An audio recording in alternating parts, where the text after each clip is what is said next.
What's up, Tiger Nation? Steve Leslie, YSNLive.com, your home of the Springfield Tigers all season long. Playoffs week 2 here at the Tigers table. Cannot thank Melissa, Tiffany, and Rob and Debbie for all they do for all of us at YSN, all they do for the Tigers and their athletes all season long.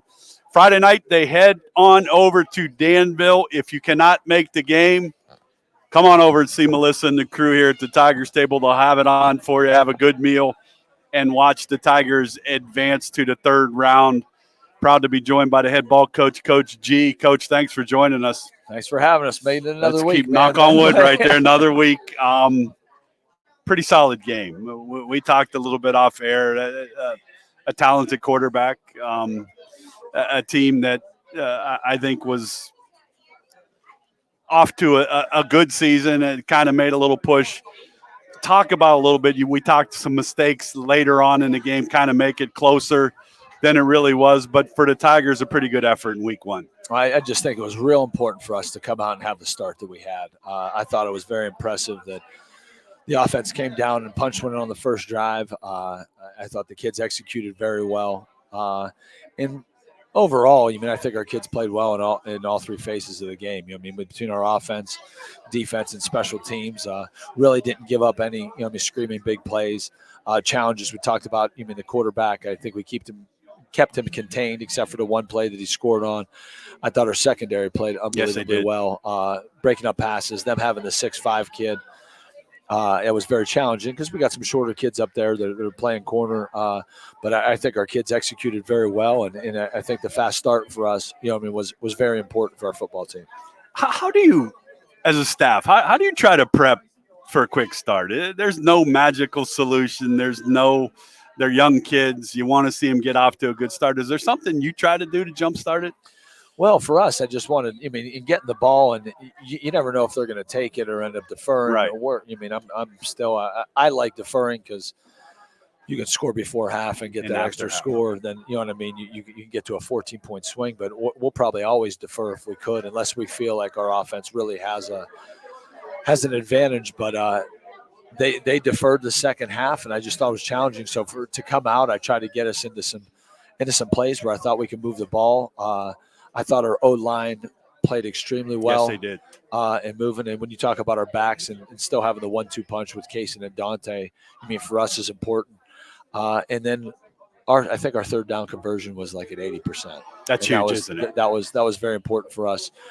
We had some big plays throughout the game that, whether it was 3rd and 2 or I think we had a 3rd and 6, even a 4th down going into that where I think Colton stepped up and got us a first down and took off for a run. But that was important for us to just have the feel for the game and just get our kids confident. To play for the rest of the game was important. But we just want to be able to put our kids in situations where we think we can, move the ball or get downhill. Like I said, I couldn't be more proud of our kids on how they approached the game and how they executed and how they came out. Yeah, it's always fun to play at home. They get a big victory. I was able to watch it. The ground game was solid. Your son, Sean, had a great catch in the back of the end zone there. Colton did some nice things. That's kind of the offense you're looking for, a little multidimensional, huh? Well, we can end up doing it, obviously, and it seems like if we can establish the run, they're going to, give us some one-on-one opportunities. Colton put a ball up and Sean caught it, but it still starts with our ground game. I think we had over 300 yards rushing. Yes. And when we can end up feed that machine with our guys up front, like I said, with Kaysen and Dante, we got 2 great backs that I think get downhill and run extremely hard. And again, our line up front did a good job. And I always got to kind of throw in Jake O'Donnell on that with our tight end because I think he's just an extremely talented kid who's had a really good year this year. Again, I just with the fast start, get you guys confident, and then it gets them to move on. And even going at halftime at 14-7, I thought we should have had another score, but we didn't end up getting it. But our kids, like I said, we said, listen, we got to get a 3 and out, bounce back, and I think they got a first down on the first one, but then we still had another stop.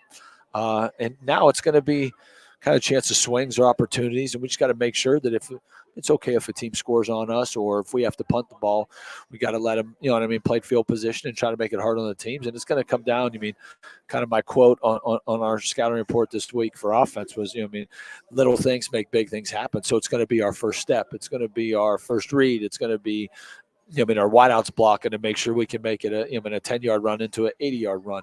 So by doing those little things right, and that's we still try to instill in our kids, and doing those little things right are going to make us successful in the long run.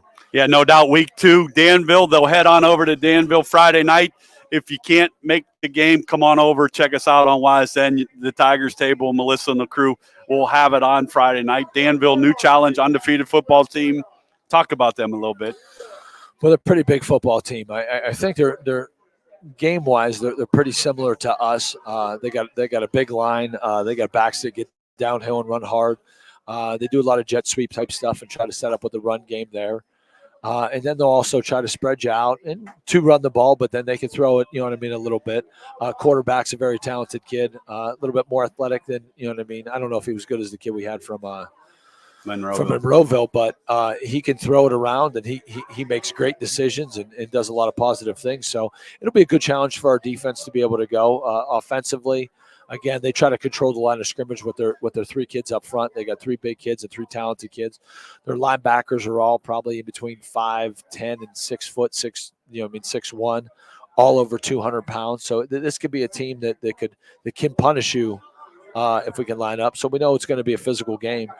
We just got to try to take advantage of the things we want to attack and go from there. But it's going to be a great challenge, and I think our kids are up. Are up for it now.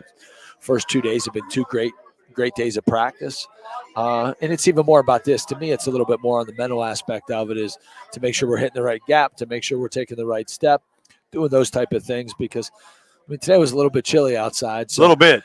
But I look at that, the preparation our kids put in, and knowing what they do, that we don't got to run things 5 times over, and they run it once, and we can move on from it. So I felt like we had a great day today on a Tuesday when it's 40 degrees outside, but I'm positive, and I just feel good when the kids end up practicing like that. It makes our staff a little bit of good vibe that we're going to go and fight. There's always challenges though with the bus drive and things of that nature. So our kids, but this is why we drive to Geneva. Where it's an hour and a half, hour and 20 minutes away, to try to prepare. The kids, and we got to get off the bus and be able to ready to play. So I think our kids are up for it right now, and they've kind of started off the week in a good positive way. So. Hopefully the Tigers are going to be ready to roll come Friday. There's no doubt in my mind the Tigers are going to be ready to roll. There's some things that you hit there. It's a lot mental right now. It's a mental thing. When you get this late in the season, everybody's a little nicked up, has some bumps and bruises.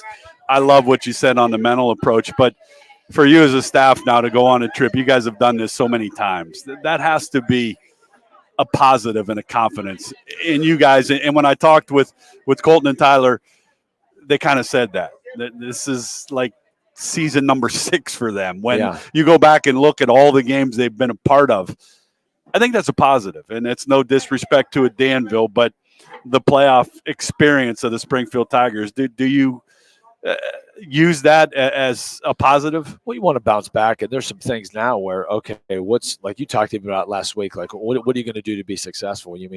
Now it comes down to the dime is we got to make sure our personnel's in the right spot and we're doing things that we do well.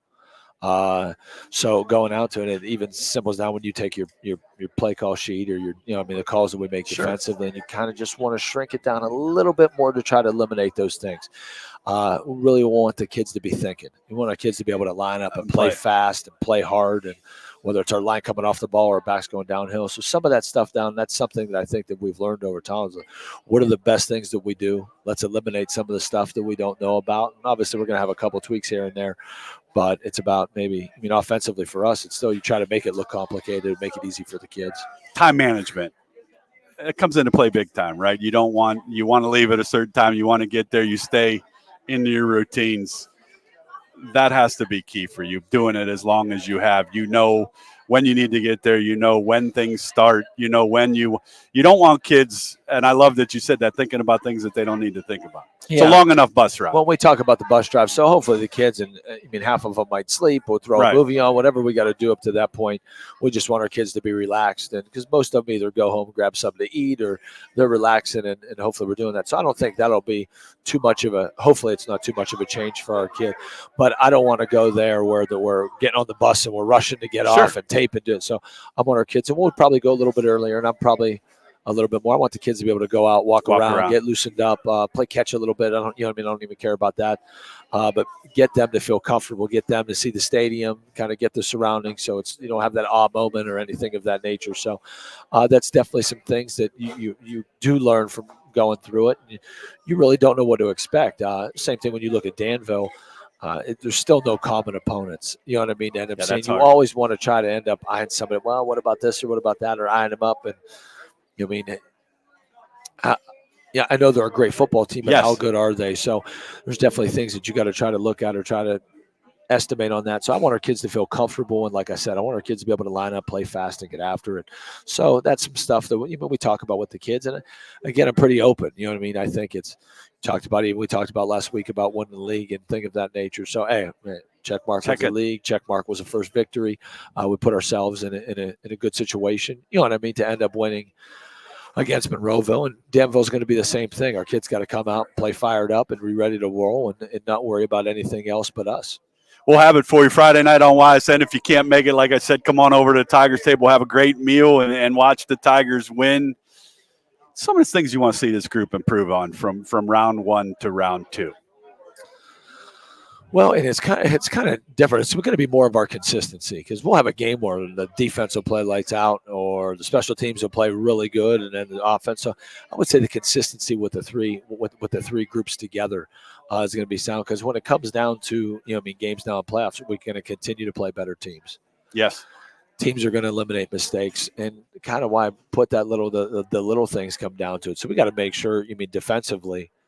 We always talk about our AAE, you know what I mean, being able to get aligned, being able to know what their job is. Alignment, assignment, execution. So making sure we get lined up, making sure we know what our job is, and then being able to execute it.